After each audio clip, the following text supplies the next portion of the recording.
Good morning everyone. कैसे हैं आप सब। एक बार फिर से निशा की पाठशाला में आप सबका स्वागत है।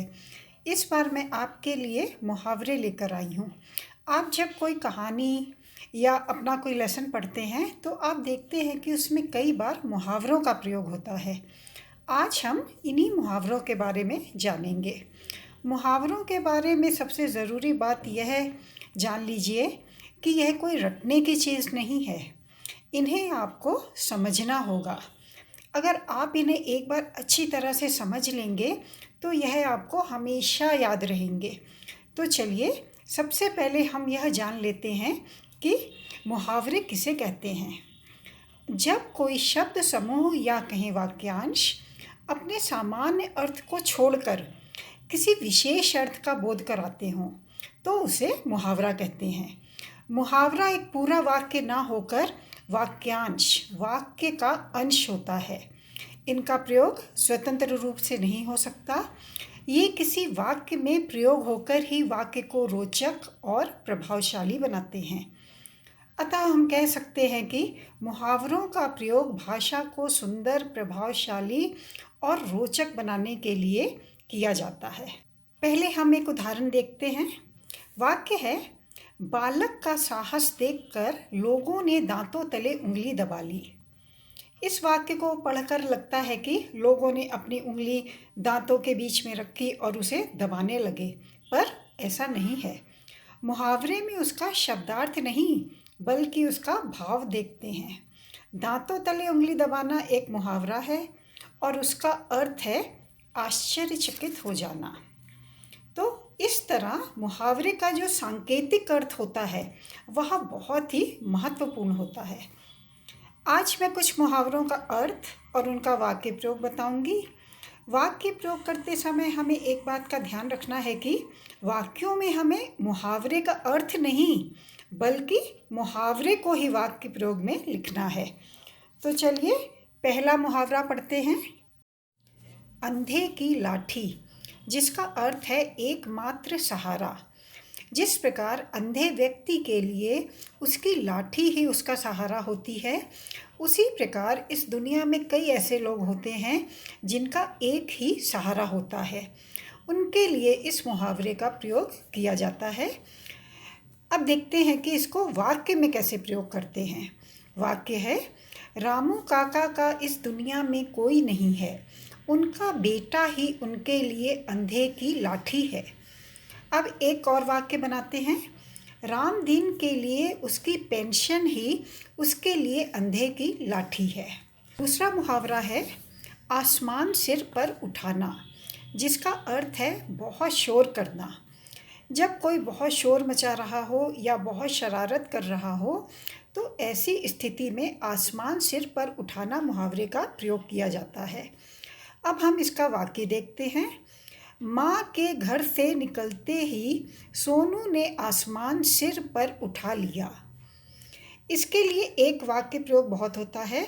वाक्य है, अध्यापक के कक्षा से निकलते ही बच्चों ने आसमान सिर पर उठा लिया। आप लोग ऐसा करते हो। थर्ड है, आकाश पाताल का अंतर, और इसका अर्थ है बहुत अधिक अंतर होना। जब किन्हीं दो में बहुत अधिक फ़र्क, डिफरेंस हो, फिर चाहे वो व्यक्ति का स्वभाव हो, उसका रहन सहन हो या कोई वस्तु आदि हो, वो अंतर बताने के लिए इस मुहावरे का प्रयोग किया जाता है। जैसा कि वाक्य में देखिए, वाक्य है, दोनों भाइयों के स्वभाव में आकाश पाताल का अंतर है। दूसरा वाक्य है, अनिल की कथनी और करनी में आकाश पाताल का अंतर है। नेक्स्ट है, ईद का चांद होना, जिसका अर्थ है बहुत समय बाद दिखाई देना। अगर आपका कोई मित्र या जानने वाला बहुत दिनों बाद मिलता है तो उसे ईद का चांद कहा जाता है, क्योंकि ईद का चांद भी बहुत महीनों के बाद मुश्किल से ही दिखाई देता है। जैसे कि आपकी सहेली बहुत दिनों बाद आज आपको बाज़ार में मिल गई तो आप उसे देखकर कहेंगी, सुमन आजकल तुम दिखाई नहीं देती हो, तुम तो ईद का चांद हो गई हो। ठीक है। अब दूसरा वाक्य है, जब से आकाश की नौकरी लगी है वह तो ईद का चांद हो गया है। अगला मुहावरा है चिकना घड़ा होना। इसका अर्थ है कुछ भी असर ना होना। कुछ लोग ऐसे होते हैं जिन्हें कुछ भी कह लो, कितना भी समझा लो, पर उन्हें किसी भी बात का कोई असर नहीं होता है। जिस तरह चिकने घड़े पर पानी की एक बूंद भी नहीं ठहरती, उसी तरह कई लोगों पर किसी बात का कोई असर नहीं होता। इसलिए ऐसे लोगों के लिए चिकना घड़ा मुहावरे का प्रयोग किया जाता है। अब वाक्य देखते हैं। रोहित किसी की बात नहीं मानता है, वह तो चिकना घड़ा है।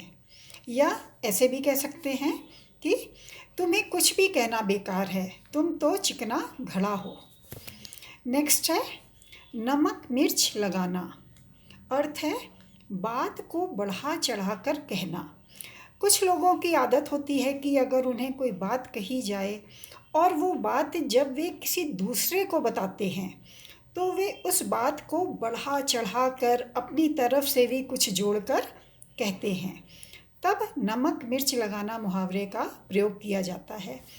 जैसा कि इस वाक्य में देखिए, मधु की तो आदत ही है हर बात को नमक मिर्च लगाकर कहने की। दूसरा वाक्य है उसने खूब नमक मिर्च लगाकर मेरी शिकायत की। 7th एंड लास्ट मुहावरा है फूला ना समाना, जिसका अर्थ है बहुत खुश होना या अत्यधिक प्रसन्न होना। हमें जब कोई अच्छी खबर मिलती है या किसी भी कारण से हमारा मन बहुत खुश होता है तब इस मुहावरे का प्रयोग किया जाता है। जैसा कि वाक्य में देखिए, वाक्य है भैया की नौकरी लगने की खबर सुनकर पिताजी फूले नहीं समाए। एक और वाक्य देखते हैं, दीदी के अफसर बनने पर हम सब फूले नहीं समाए। तो आज के लिए इतना ही। अब अगर और मुहावरे लिए तो ये वीडियो बहुत लंबा हो जाएगा। अगर आप चाहते हैं कि मैं मुहावरों पर और वीडियो बनाऊं तो मुझे कमेंट बॉक्स में कमेंट करके बताइए। अब एक मुहावरे का अर्थ मैं आपसे पूछती हूँ, जिसका आंसर आपको नीचे कमेंट बॉक्स में लिखना है। मुहावरा है दांत खट्टे करना। उम्मीद है आपको यह वीडियो पसंद आया होगा। तो जाने से पहले आपको क्या करना है, आपको इस वीडियो को लाइक और मेरे चैनल को सब्सक्राइब करना है। आप सब खुश रहिए और अपना ध्यान रखिए। अब हम एक नए वीडियो के साथ जल्दी ही मिलेंगे। तब तक के लिए बाय।